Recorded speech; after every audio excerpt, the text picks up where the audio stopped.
Être restauré. Alors que le mois du Ramadan touche à sa fin, venons-en au dossier de cette édition consacrée à la décision prise par 30 à 70 000 personnes en France de se convertir à l'islam. Ce sont essentiellement des femmes qui font ce choix. Pour quelles raisons? C'est ce que Pierre Nicolas et Jean-Michel Mier ont demandé à 2 d'entre elles. Écoutons leur témoignage.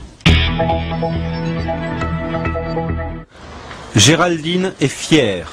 Fière d'être bretonne, fière d'être française et fière d'être musulmane.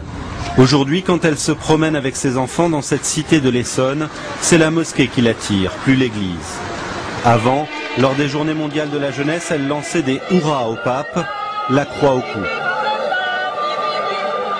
Pied de nez au Vatican, c'est le 15 août dernier, jour de l'Assomption, qu'elle a finalement choisi d'embrasser l'islam. Elle n'a eu qu'une phrase à prononcer. La ilaha illallah wa Muhammad Rasoul Allah. Excusez-moi pour l'arabe, encore un peu de mal. Il n'y a qu'un seul Dieu et Muhammad est son prophète.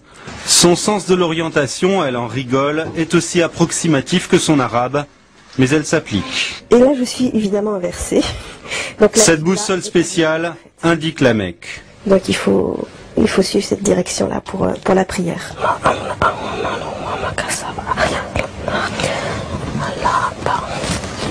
Depuis qu'elle porte le voile, sa fille trouve que maman ressemble à une africaine, mais Géraldine se sent mieux dans sa peau.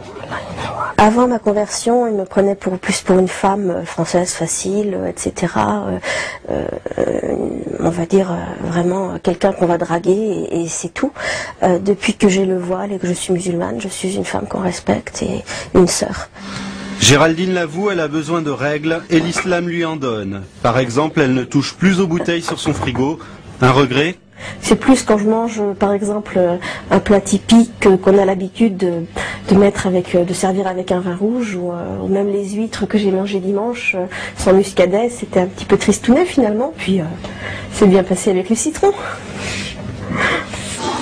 La conversion de Valérie est plus ancienne. Élève brillante, doctorante, elle a franchi le pas il y a 2 ans.